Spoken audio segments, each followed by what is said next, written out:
नमस्कार, देवभूमि चैनल में आपका स्वागत है। आज के इस वीडियो में चर्चा का विषय रहेगा हरियाली अमावस्या। हरियाली अमावस्या कब है, क्या आपको करना चाहिए इस दिन, पूजा की विधि क्या है।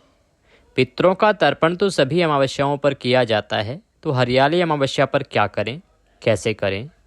हरियाली अमावस्या क्योंकि श्रावण मास की अमावस्या होती है, इसीलिए इस पर किस प्रकार से पूजा करें कि आपका दाम्पत्य जीवन अर्थात पति पत्नी का जो जीवन है वो मजबूत, सुखमय और अच्छा रहे। ये सभी बातें आज की इस वीडियो में मुख्य रूप से चर्चा में रहेंगी और इससे संबंधित सारी जानकारी आज आपको प्रदान की जाएगी। वीडियो को अंत तक देखें। ये देवभूमि चैनल का वीडियो है। देवभूमि जो कि ज्योतिष संस्थान का अपना चैनल है। इस पर जो भी जानकारी आपको प्रदान की जाती है वो ज्योतिष संस्थान द्वारा ज्योतिष शास्त्र और पंचांग पर आधारित होती है। इसमें से कोई भी जानकारी कहीं से उठा के कॉपी पेस्ट नहीं की जाती है। जो शास्त्र कहते हैं, धर्मशास्त्र कहते हैं, जो पंचांगों में वर्णन होता है उसी के अनुसार बताया जाता है कि तिथि कब है, व्रत कब करना है, कैसे करना है, क्या गलतियां करने से बचना है। इसीलिए अगर चैनल पर नए हैं तो चैनल को सब्सक्राइब कर लें।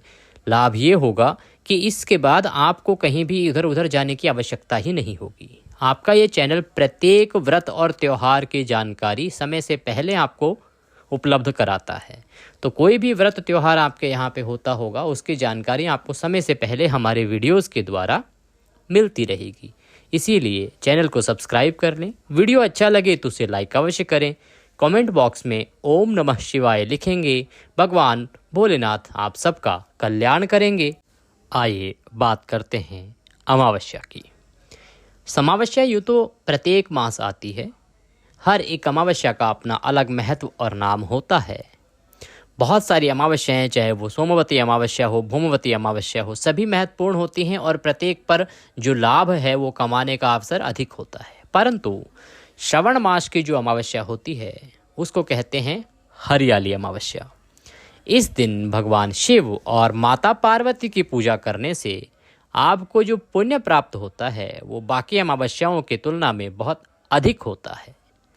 शिव महापुराण और श्रावण मास महात्म्य में एक वर्णन आता है जहाँ पर सनत कुमार को भगवान शंकर बताते हुए कहते हैं कि जो भी व्रत और त्योहार श्रावण मास में आते हैं उन सभी का जो पुण्य फल है वो बाकी से कई हजार गुना अधिक प्राप्त होता है।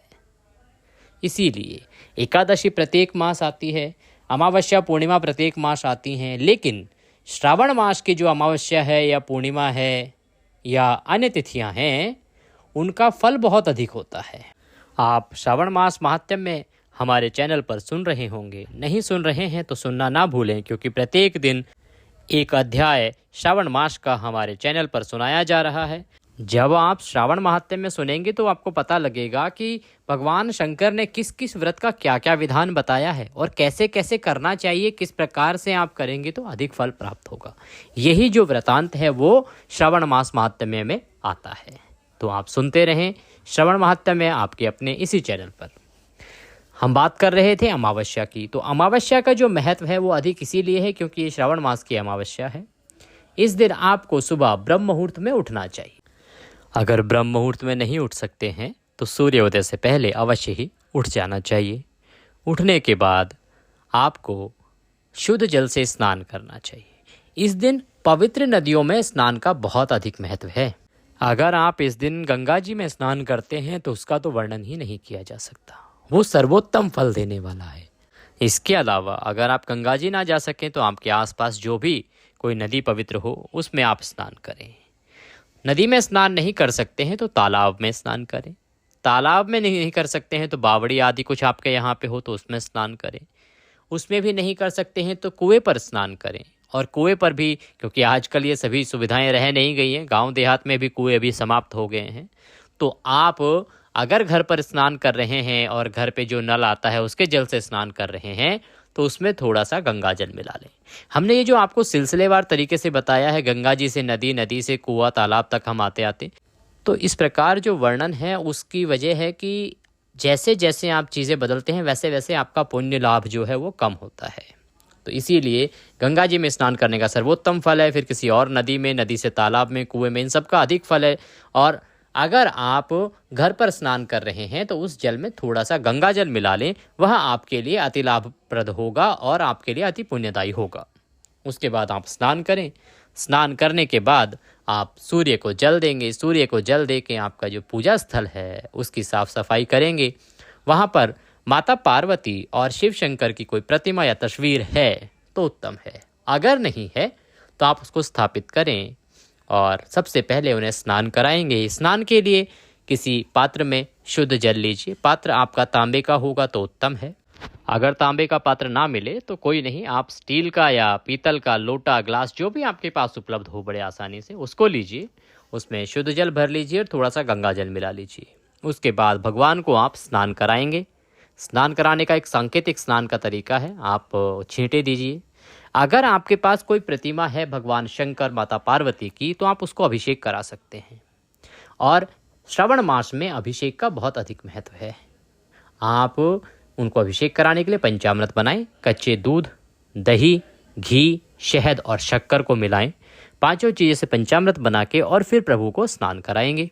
पहले शुद्ध जल से, फिर पंचामृत से और फिर पुनः शुद्ध जल से। इस प्रकार उनका अभिषेक करेंगे। अभिषेक करते समय ओम नमः शिवाय, ओम नमः शिवाय मंत्र का जाप करेंगे और अभिषेक कराने के बाद आप उन्हें साफ वस्त्र से पोंछ दीजिए। अगर आपके पास तस्वीर है तो आप उन्हें स्नान कराने के बाद साफ वस्त्र से पोंछ दीजिए। भगवान भोलेनाथ को चंदन से तिलक लगाइए। माता पार्वती को रौलिक, कुमकुम आदि से तिलक लगाइए। अक्षत लगाइए, फूलों की माला पहनाइए, पुष्प अर्पित कीजिए, घी का दिया जलाइए, धूप दिखाइए। वस्त्र के रूप में मौली का एक एक टुकड़ा तोड़कर माता पार्वती और भगवान शिव को अर्पित कीजिए। अब आप व्रत व पूजन का संकल्प करेंगे। हम आपको बताना चाहेंगे कि बहुत सारे प्रांत में अमावस्या का व्रत भी किया जाता है। व्रत का संकल्प करने के लिए सीधे हाथ में जल लीजिए। दक्षिणा के रूप में 1 रुपये का सिक्का कम से कम रखिए और 3 बार बोलिए ओम श्री विष्णु, ओम श्री विष्णु, ओम श्री विष्णु। अपना नाम, अपना गोत्र, अमुक स्थान, जिस स्थान पर बैठ के आप संकल्प कर रहे हैं वहाँ का मकान नंबर, क्षेत्र का नाम, शहर का नाम, अमावस्यायाम पुण्यतिथि हो, अमुक वासरे, जिस भी वार को अमावस्या पड़ रही है वह वार बोलिए कि प्रभु आज के दिन हम अमावस्या व्रत व पूजन का संकल्प करते हैं, इसे आप स्वीकार करें।